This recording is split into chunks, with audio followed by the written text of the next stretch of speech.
Hello po sa inyong lahat mga ka-crypto. Ako po si Pinoy Crypto Trader at sa video na ito ay atin pong pag-uusapan ang tungkol sa balitang ito kay Bitcoin, kung saan ay meron daw pong isang dormant Bitcoin address ang nagising. Kung pag sinabi po nating dormant na Bitcoin addresses ay ito po ay matagal na hindi nagkakaroon ng or nagsasagawa ng mga transaksyon. Kaya parang pinabayaan ng matagal na panahon. Kaya ibig sabihin ay yung mga nagmamay-ari nito ay mga long-term holders. Pero ngayon ay mukhang nag-decide na po yung mga may-ari nito na galawin yung kanilang holdings na mga Bitcoin. Ayan, at napakalaki po ng halaga nito sapagkat umaabot po yung kanilang Bitcoin holdings ng $2 billion. Kaya yan, napakalaki po niyan. Kung pag meron po silang, kung yung kanilang intention dito ay ang ipagsak ito sa market or i-dump or magsasagawa sila ng massive sell-off, ay meron po talaga itong maaring magdulot po talaga ito ng impact sa presyo ni Bitcoin. At ayun, bago po tayo magpatuloy ay nais ko lamang po munang bigyang linaw ang aking disclaimer kung saan ang nilalaman po ng video na ito ay hindi po ito isang financial advice. For education and information purposes lamang po ang layunin nito. Maliban po dito ay nais ko na rin pong magbigay babala na wala pong kahit anumang group chat ang Pinoy Crypto Trader. A new horde of Bitcoin whale addresses are back to life, transferring about $2 billion on-chain. Yan, may panibagong grupo daw ng mga Bitcoin whale na addresses. Yan ang muling nabuhay. Ayan, at sila ay nag-transfer po ng malaking amount na Bitcoin na nagkakalaga ng $2 billion dito sa network ni Bitcoin. Kaya ayan, hindi po natin alam kung ano yung kanilang binabalak at kung bakit sila ay nagising ngayon. Ayan, the re-emergence of the market whales was first spotted by renowned crypto analytics firm Arkham Intelligence. Kaya, ayan, isa pong analytic firm ang nakapansin dito sa pagbangon ng mga malalaking mga whales na ito. Yan, sa mga bago lamang po rito na hindi nakakaalam kung pag sinasabi po nating mga whales ay totoo po yan yung mga balyena.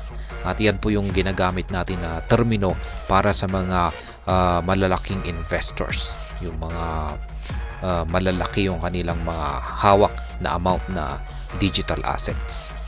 Kaya yan, the data platform showed 5 different wallets consolidating almost 50,000 BTC in 4 distinct wallet addresses. Kaya yan, nakita po ni Arkham Intelligence na meron pong 5 mga wallets at ang mga ito ay naglalaman ng umaabot po sa 50,000 BTC. Ayan, sa mga naglalaman po na ayan po, 4 na magkakaibang mga wallet addresses.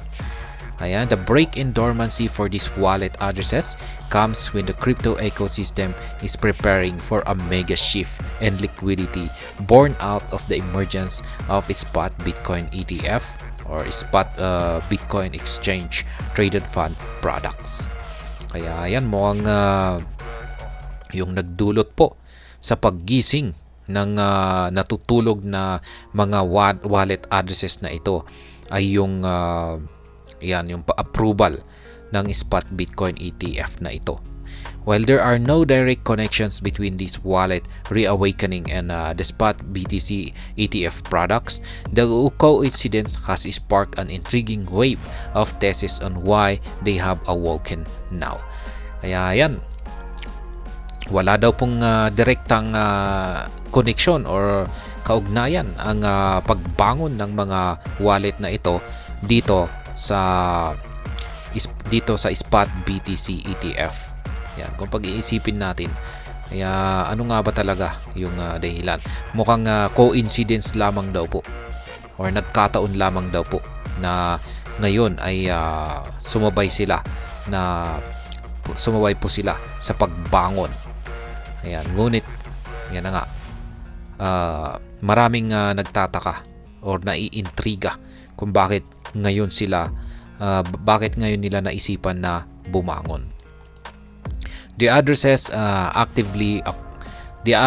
activity. Yan.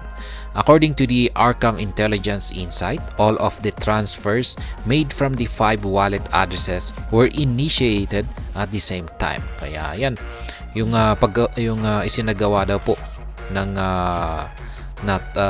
pag-transfer sa mga wallets na ito, sa 5 mga wallet addresses na ito ay sabay-sabay po. Yan, isinagawa po yung pag-transfer ng sabay-sabay. Despite the differences in the wallet tags, these simultaneous transfers and the historic trend from this wallet shows the entities behind are closely related. Kaya yan, dahil sa sabay-sabay po yung kanilang pagsagawa ng transaction rito or transfer, ay ibig sabihin ay baka yung mga nagmamay-ari na ito ay mukhang magkakakilala po sila or magkakasama sila. Kaya ayan, kasi kung hindi po sila magkakakilala ay syempre iba-ibang oras yan. Yan, at saka malabo na magaganap yung transaction na ito sa loob ng isang araw ng sabay-sabay. Kaya ayan, mukhang ang mga ito ay magkakakilala or baka man lamang ay isang tao lang. Kaya ayan, sabi ito po yung aktual na tweet ni Arkham. $2 billion of dormant Bitcoin moved just before US market open today across several link addresses. The BTC had moved once in 2019 and before that had been dormant since 2013. Kaya yan po yung screenshot ng 4 na transaction na naganap na transaction na yan. The largest of these transfers came from the address 33ADD, where a total of 11.15 thousand worth $478.15 million. Besides this, 10.486k Bitcoin worth about $450.26 million was moved from the 3BK 5T address. A separate 9.952k Bitcoin was transferred out of the address labeled 31Z8K. And the last 2 transactions featured 8.859k BTC and 9.445k BTC, moved from 3FS 3V and 3KN WI respectively. Kaya yan po yung mga isinagawang mga transactions dito. Ayan, hinati-hati. Yung pinakamalaki po rito ay yung nandito yung 11.15k na Bitcoin. Ayan, na nagkakalaga po ng $478.15 million dollars. The address activity showed that the last time Bitcoin moved from the addresses was in 2019, and prior to then, it went dormant in 2013, as well as creating a rare Satoshi-like disappearance move. Kaya ayan, yung huli daw pong nakita yung activity ng Bitcoin na ito, yan, mula sa mga addresses na ito ay noong 2019. At yan, simula sa taong ito ay wala na po, natulog na po yung Bitcoin na ito, yan, sa address na ito. At yan, natulog po siya hanggang 2013. Ayan, katulad din po ng nangyari daw kay Ginoong Satoshi Nakamoto. Si Ginoong Satoshi Nakamoto ay siya po ang creator ng Bitcoin na naglaho. Kaya ayan,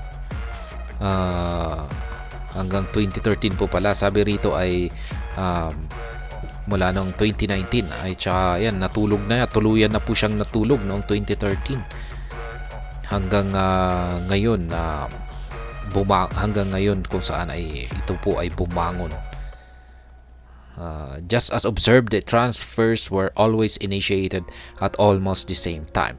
Notably, the whale consolidated the huge funds into 5 addresses from a total of 49, according to Arkham Intelligence. Kaya ayan nga ulit, ang naobserbahan dito ay sabay-sabay po yung naisagawang transaction dito. Kaya ibig pong sabihin talaga ay yan, may magkakakilala yung may-ari ng 5 addresses na ito, or baka iisang tao yung may-ari nito. Bitcoin price impact. While market experts ponder on the core motivation behind the massive Bitcoin transfers, it is worth noting that investors in the market are still not pricing in the funds at the moment. At the time of writing, Bitcoin's price and market capitalization were pegged at a $42,701.70 and $837.4 billion, down by a marginal loss of 0.8%. However, the trading volume of the coin has managed to soar by 18% to $24.8 billion. Yan po ngayon yung kalagayan ni Bitcoin.